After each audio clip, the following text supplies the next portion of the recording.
construimos sociedades con menos desigualdades, con mayor justicia social. América Latina es el continente de la desigualdad, es la región de la desigualdad en el mundo. En pobreza, África es la región de la pobreza. América Latina históricamente ha tenido mucha pobreza, todavía tiene mucha pobreza, pero en los últimos años ha habido un mejoramiento de la calidad de vida y hay hoy sectores medios que han tenido un progreso significativo, pero sigue siendo la región con la peor distribución de la riqueza del mundo.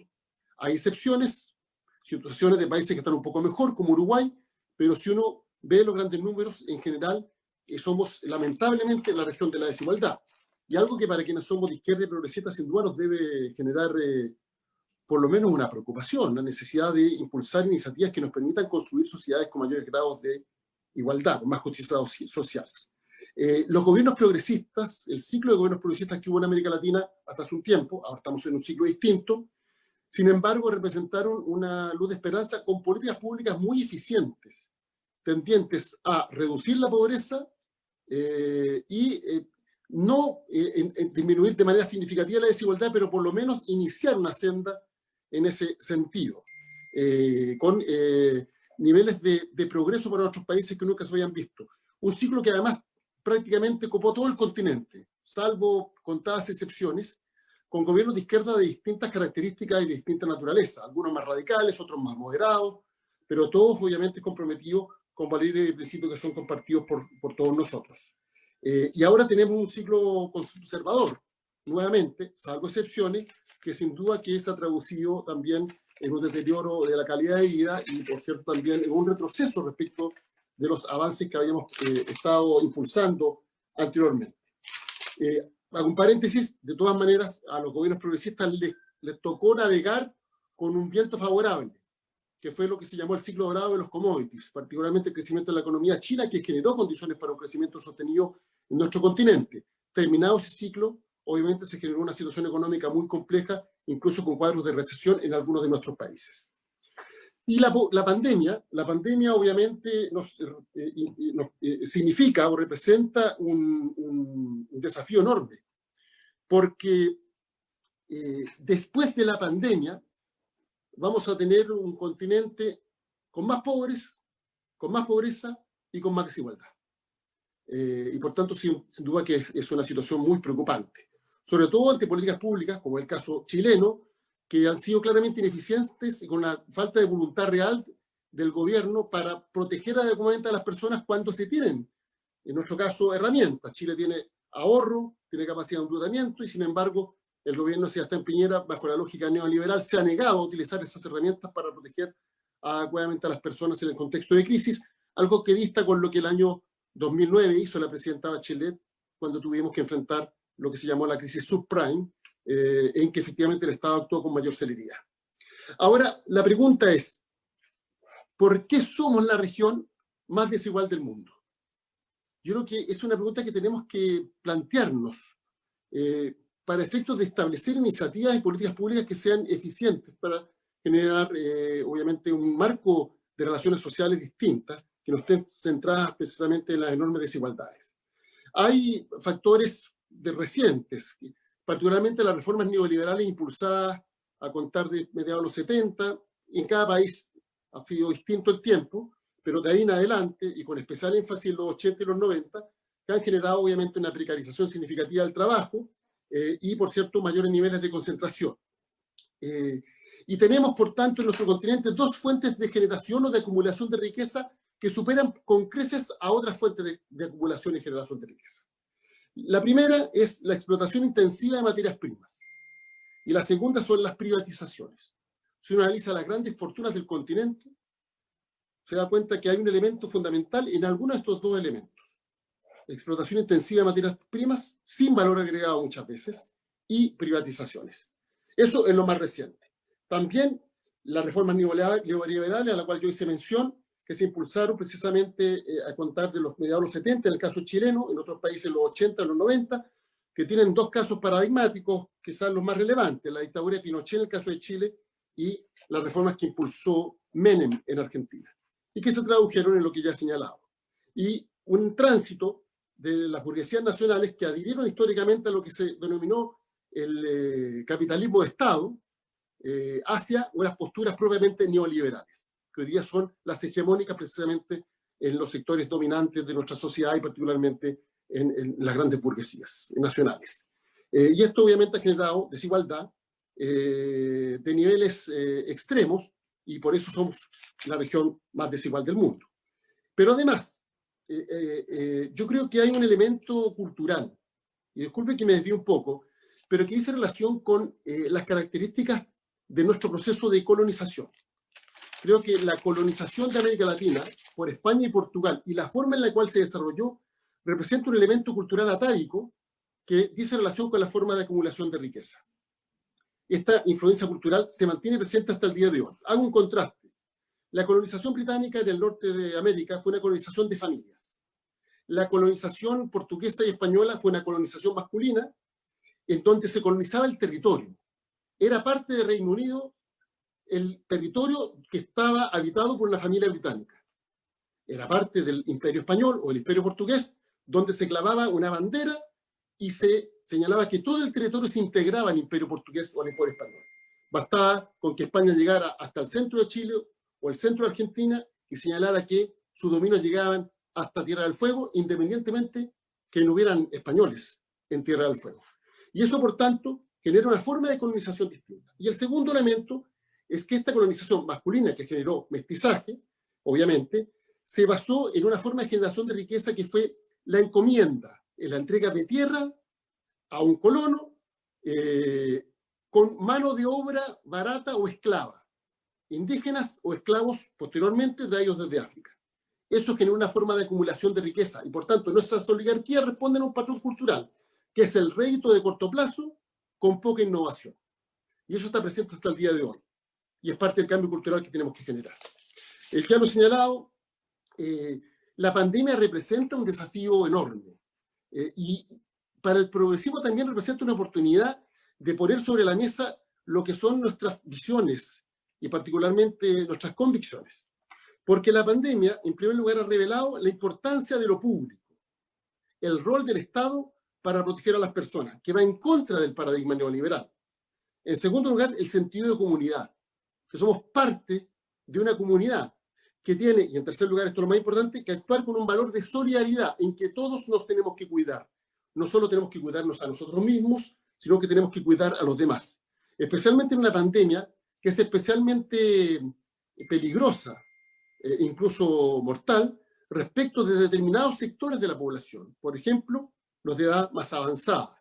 Y que ha implicado, por tanto, una toma de conciencia respecto de la necesidad no solo de evitar contagiarse, sino que la necesidad de evitar contagiar, que es un elemento clave de la solidaridad con la cual se tiene que enfrentar este desafío. Y eso, obviamente, genera una oportunidad de poner sobre la mesa los valores que nosotros representamos respecto de las políticas públicas para generar transformaciones culturales que nos permitan implementar posteriormente políticas, obviamente, en el sentido en el cual nosotros creemos. Yo quisiera hacer un comentario respecto de ciertos elementos que son fundamentales para el desafío que tenemos en la Latinoamérica del futuro. Por cierto, soy convencido que es necesario avanzar en el proceso de integración. No obstante, y en esto quiero ser un poco provocador, creo que no hemos impulsado los procesos de integración de manera adecuada, en primer lugar por la falta de voluntad real y en segundo lugar por la incapacidad de generar una institucionalidad permanente que sea capaz de fortalecer ese proceso de integración. Sobre el tema de la voluntad, los latinoamericanos tenemos muchas veces esta tendencia a decir cosas que no necesariamente están acompañadas de conductas que sean coherentes con aquello que decimos. Porque la verdadera integración, y ese ha sido uno de los obstáculos para generar integración latinoamericana, implica la decisión de renunciar crecientemente a grados de soberanía nacionales para generar políticas públicas integradas en el ámbito monetario o en el ámbito fiscal, solo por citar algunos ejemplos. Estamos muy lejos de eso, porque no ha habido capacidad efectivamente ni decisión de renunciar a grados crecientes de soberanía para generar que el ámbito de decisión de políticas públicas que tienen impacto regional estén radicados más allá de lo que son nuestras fronteras. Ese es un primer factor. El segundo lugar, obviamente, tiene que ver con la coyuntura y el deterioro de la relación entre Brasil y Argentina, que son los dos países ejes de la integración latinoamericana. Y el caso de Brasil es especialmente dramático, donde tenemos un presidente de extrema derecha y populista que no cree en estos procesos. Bueno, basta con ver cómo plantea permanentemente que poco más que se tiene que disolver la Organización de Naciones Unidas, porque no cree en el multilateralismo y menos aún cree en la integración latinoamericana. Pero además, porque los tamaños de nuestros países hacen que las decisiones de los gobernantes no sean fáciles. Una región de Brasil es más grande que Chile y, por decir, mucho más grande que Uruguay. Y eso, por tanto, complica los fenómenos de integración o los procesos de integración, entendiendo que, obviamente, los intereses que están en conflicto son muy variados. Respecto de la institucionalidad, sin duda que hay un problema que me parece a mí gravísimo, y es la incapacidad de generar instituciones de carácter permanente para el proceso de integración. Es absurdo que UNASUR sea reemplazado porque cambia la línea ideológica de los gobiernos y, por tanto, se plantea hoy día una institucionalidad distinta. Ningún proceso de integración va a poder llevarse adelante si no se crean instituciones permanentes y se entiende que estos procesos de integración son procesos de acuerdos entre estados y no entre gobiernos, y por tanto que trascienden la línea ideológica de los gobiernos. ¿Para qué decir lo que está ocurriendo hoy día con el BID, donde Donald Trump pretende imponer un candidato que va en contra de lo que se planteó en su momento del DIP, que estaba ubicado en Washington, pero con un presidente que no fuera norteamericano? Y la incapacidad de nuestro continente de alzar su voz unitariamente para efectos de defender lo que parece una postura básica y fundamental en esta materia. Respecto de las políticas públicas para enfrentar la desigualdad, lo hemos dicho claramente, hay tres que son básicas. Un sistema tributario de carácter progresivo, efectivamente progresivo, que sea eficiente en la recaudación y que contribuyan más los que tienen más y los que ganan más. En segundo lugar, el fortalecimiento de los sindicatos y lo que es la negociación colectiva para generar una mejor distribución de la riqueza en la empresa y por efecto derivado se extienda a toda la economía en el país. Y por cierto, la educación como un elemento de movilidad social. Porque enfrentamos una desigualdad de la riqueza que es extrema. Pero quiero profundizar en un punto que me parece que es fundamental, y es que la desigualdad en América Latina es multifacética. No solo se expresa en la distribución de la riqueza. Hay una desigualdad, por ejemplo, en los ingresos entre hombres y mujeres, lo que da cuenta de la discriminación que existe con las mujeres. Hay una relación de falta de reconocimiento explícito respecto de los pueblos indígenas, de su conocimiento constitucional, en el caso chileno sin ir más lejos, independientemente de que ha habido avances significativos en otros países de América Latina. Bolivia fue un ejemplo durante mucho tiempo en esta materia. Hoy vemos que está en una situación distinta. Existe el límite a la sindicalización y a la negociación colectiva y particularmente su efecto. Existe un centralismo exacerbado, independientemente del régimen federal que tienen algunos países, pero el centralismo es de carácter cultural y por tanto dificulta la relación con las regiones y, por cierto, las decisiones se toman centralizadamente sin conocer lo que es la realidad donde van a tener impacto territorial. Y existe una permanente discriminación de las minorías de las cuales tenemos que hacernos cargo, particularmente las minorías sexuales y otras minorías. En el caso chileno, ¿sí?, estamos enfrentando hoy un proceso constituyente con un plebiscito que vamos a tener el 25 de octubre.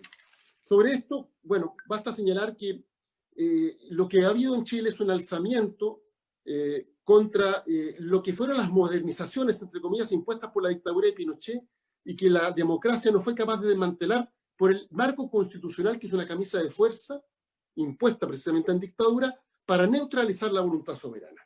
Y ante eso, obviamente, los chilenos se alzaron de manera categórica y, por tanto, el plebiscito que tenemos a fines de octubre es la oportunidad para efectivamente poder superar esa camisa de fuerza, una tremenda oportunidad.